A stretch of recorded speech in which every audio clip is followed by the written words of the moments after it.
Ça faisait longtemps, hein?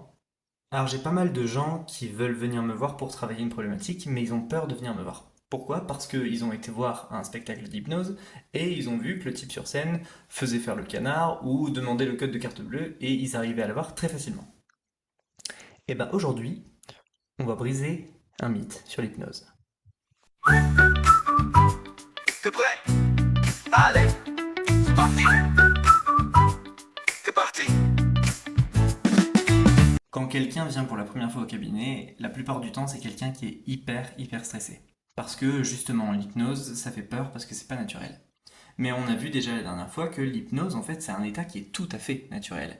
On passe entre 30 et 60 fois en hypnose par jour. On a cette idée que l'hypnose, c'est quelque chose de fascinant, de magique, parce que justement, l'hypnose de spectacle essaye de rendre ça spectaculaire et magique. Mais à la base, c'est juste un état de presque de sommeil. Alors on dort pas, on l'a vu la dernière fois, mais c'est cet état entre le sommeil et l'éveil. On n'est pas loin du sommeil, mais on dort pas totalement. Alors je vous vois venir. Quelle est la différence entre l'hypnothérapie et l'hypnose de spectacle? Alors déjà, c'est pas les mêmes techniques. En hypnose de spectacle, on va utiliser des choses qui sont beaucoup plus spectaculaires et beaucoup plus rapides, évidemment. À base de claquements de doigts, à base de toucher son front avec son doigt, etc. Mais en soi, c'est exactement la même chose, puisqu'on arrive dans le même état. L'idée de l'hypnose, c'est de déconnecter le conscient pour accéder à l'inconscient. À partir du moment où le conscient est déconnecté, on arrive dans le même état. Sauf qu'en hypnothérapie, on va utiliser des techniques qui sont beaucoup plus douces, justement. On va se rapprocher de la méditation.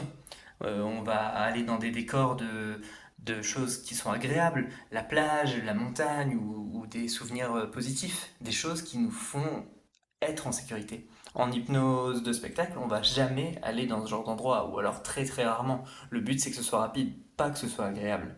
On peut allier les deux, mais c'est beaucoup plus rare. En tout cas, c'est pas le but. C'est pas le but parce que en hypnothérapie, on va aller travailler quelque chose. Le but, c'est justement d'être installé dans un confort, installé dans une sécurité pour pouvoir aller plus loin et travailler un inconfort, que ce soit une addiction, que ce soit un stress, que ce soit un deuil. Tout ça, il faut quand même être un minimum en sécurité. Et ça, l'hypnose de spectacle ne prend pas le temps de l'installer parce qu'il n'en a pas besoin. Le but, c'est de divertir. Ça n'a jamais été de rendre la personne, de faire du mieux. Mais ça reste quand même la même technique. L'hypnose se base sur la puissance de la visualisation. Ça veut dire que si je vous demande d'imaginer que vous êtes sur la plage, que le ciel est bleu, que des oiseaux passent au-dessus de vous, que vous avez l'odeur de la mer, que vous voyez les vagues qui viennent et qui repartent, vous allez le voir. Parce que c'est la puissance de la visualisation. On fait appel à des choses que vous connaissez et qui vont venir se matérialiser dans votre visualisation. Et à partir de ce moment-là, le corps ne fait pas la différence entre ce que vous vivez et ce que vous imaginez. Et c'est ça la puissance de l'hypnose. Et c'est la puissance de l'auto-hypnose aussi d'ailleurs quand on sait l'utiliser. Et donc c'est une technique qui est très simple quand on sait l'utiliser à nouveau. Pourquoi? Parce que la plupart du temps, quand les personnes viennent me voir la première fois, je les sens un peu frustrés. Ils me disent bah ouais mais j'étais pas vraiment en hypnose, j'aurais pu sortir de l'hypnose si je voulais.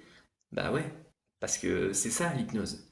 Alors, vous auriez pu sortir, mais en même temps vous en aviez pas vraiment envie. Parce qu'il faut quand même bosser cette problématique, parce que vous avez payé pour être là, etc.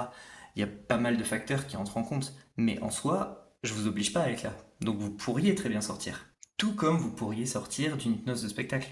C'est juste que plus on va rajouter des suggestions et plus ça va être difficile de s'en sortir. Maintenant, moi, la personne, je cherche pas du tout à l'obliger de rester, ça n'a jamais été mon intention. Mais on pense tellement que c'est magique et qu'on va tout oublier de ce qui s'est passé qu'on est frustré parce que ça correspond pas du tout à l'image de l'hypnose qu'on en a dans le monde réel. Voilà, j'espère que j'ai su éclairer un peu votre lanterne sur l'hypnose. Et si vous êtes tenté par l'hypnose, sachez que ça fonctionne aussi bien en présentiel qu'en distanciel. Donc, vous pouvez prendre rendez-vous sur pensée-énergétique.odoo.com et ce sera avec plaisir que je vous accompagnerai sur ce chemin. Bonne journée.